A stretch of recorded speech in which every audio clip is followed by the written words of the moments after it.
Hey class, in today's lesson we're going to talk about geometric sequences, which is found in section 9-3 of your book. Our objective is to define, identify, and apply geometric sequences. Alright, so let's talk about geometric sequences. It says that a geometric sequence with a starting value of a and a common ratio of r is a sequence of the form a, then a times that r, then really is a times r, which happens to be r squared, and then so on and so forth. So we talk about a recursive definition. It tells you that the initial definition, a sub 1, is actually your a, your starting value. And then we have a recursive formula where it says a sub n is equal to a sub n minus 1 times r. We actually won't use that formula. That one's really more for something different that we won't be applying, but we are actually going to use this formula here that states a sub n equals a sub 1 times r to the n minus 1 power. Alright, so let's take a look. Alright, so in example 1, we're just trying to figure out if the sequences are geometric, and if so, what is the first value? A sub 1 is the first value, and then what is this ratio?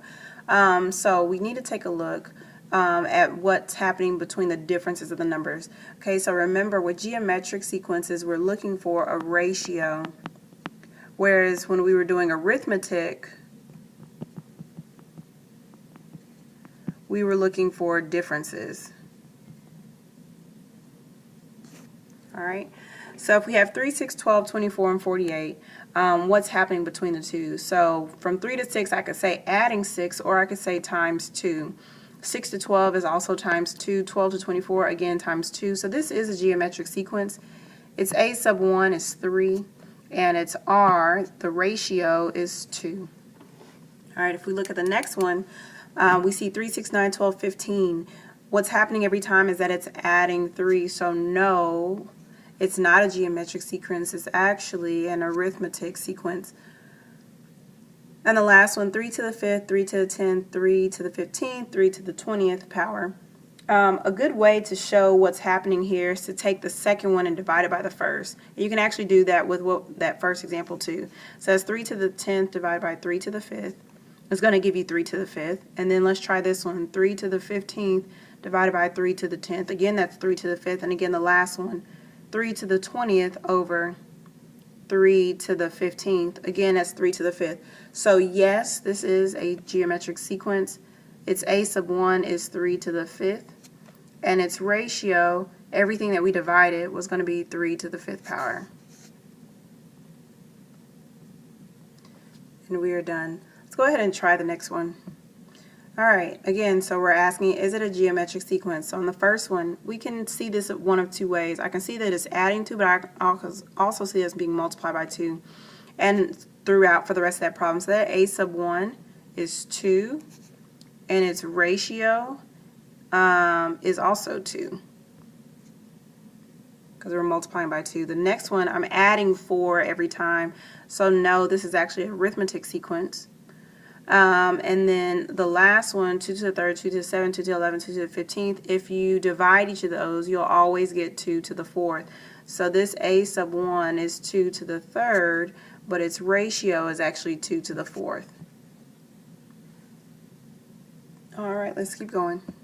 In example 2, we're asked to indicate or find the indicated term of this geometric sequence. So it says the 10th term of the geometric sequence 4, 12, and 36. Okay, so if we're trying to find the 10th one first, we need to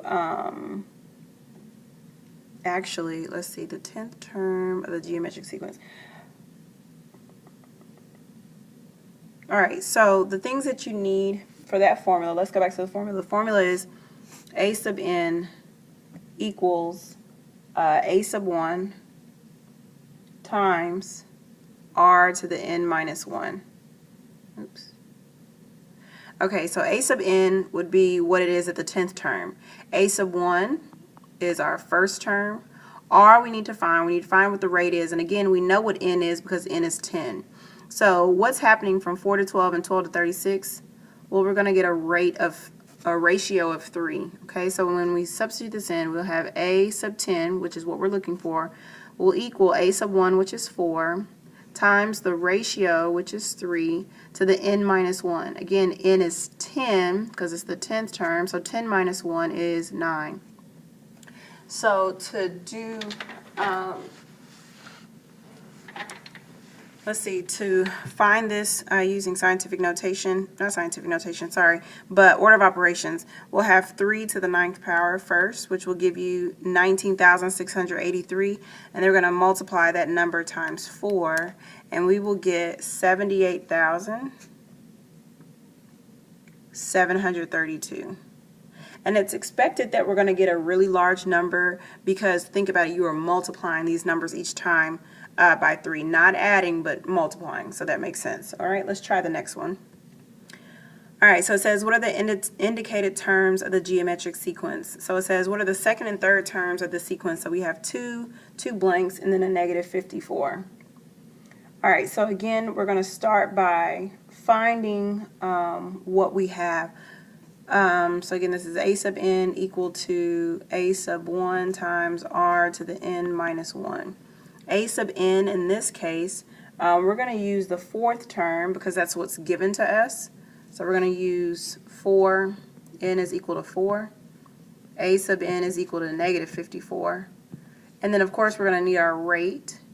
But actually we're not given a rate. We're going to have to find what the rate is. So we'll come back to that. And of course a sub 1, our first number, is going to be 2. So in this case, to be able to find the second and third terms, we're actually going to have to find our rate. So let's do that. So if we keep solving, I'll switch colors.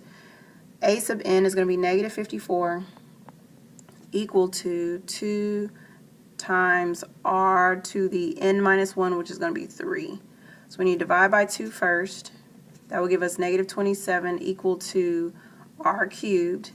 And then if we take the cubed root, we will get that r is going to be equal to negative 3. So if you multiply by negative 3 each time, we'll get our number. So literally all we have to do is multiply by negative 3 to find our next answers. So we will get 2 times negative 3 is negative 6 is the first one. And negative 6 times negative 3 is positive 18. And of course to check to make sure, 18 times negative 3 is negative 54. So we've just found our second and third terms. Let's keep going. So again, in this one it says, we're going to try now, it says, what is the 8th term of the geometric sequence? Again, following our formula, a sub n equal to a times r to the n minus 1. A sub n is going to be a of the 8th term, equal to a, which is 2. R, what's happening from 2 to 10, we're multiplying by 5. So times 5 to the 8 minus 1 is 7. So find that. 5 to the 7th power is 78,125, and we need to multiply that by 2. So our 8th term is going to be 156,250. All right, let's try the next one. Again, we're trying to find the second and third terms of the sequence. So again, we're going to start with what we know. So a sub n equals a sub 1 times r to the n minus 1. Again, obviously we're looking for our rate because we don't know it. A sub n meaning the last term of the sequence, which is a sub 4, is going to be, right, because this is a sub 4, this is a sub 1, this is a sub 2, and a sub 3, just to get a visual. So a sub n, which is the 4th one, is going to be 15, is equal to a sub 1, which is 120, times, we don't know what r is, but 4 minus 1 is going to be 3. We divide by 120 on both sides. And if we reduce by, let's say, 3, if we reduce by 3, we should get 5 over 40. Ooh, this is not a fun one to do.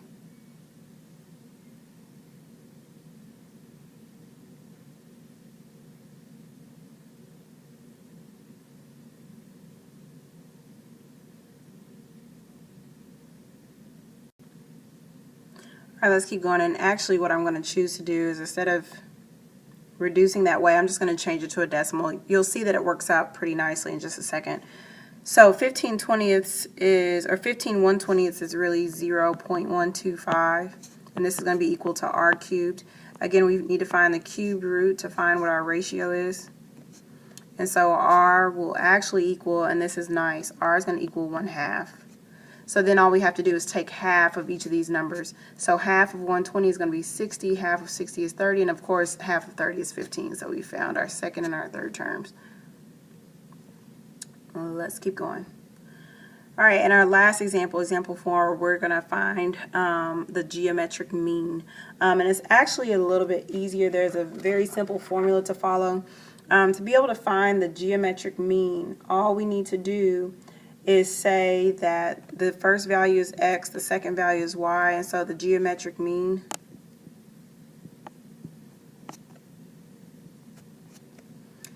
is equal to the square root of x times y. That is it. So in our case, we're going to have the square root of 48 times 3. That's actually going to give us the square root of 144. And so our answer will be plus or minus 12. And that's it. All right, so again, all you have to do is follow that formula. Let's look at the next one. Again, we're finding the 9th and 11th, so they're asking for the, or they gave us the 9th and 11th, they're asking us for the 10th, so the middle term. So again, the mean here is going to be equal to the square root of x times y. In this case, it's going to be the square root of 45 times 80, which is equal to the square root of 3600, which in our case is plus or minus 60. And guys, that is it. Remember guys, if you have any questions, please be sure to come see me for tutoring.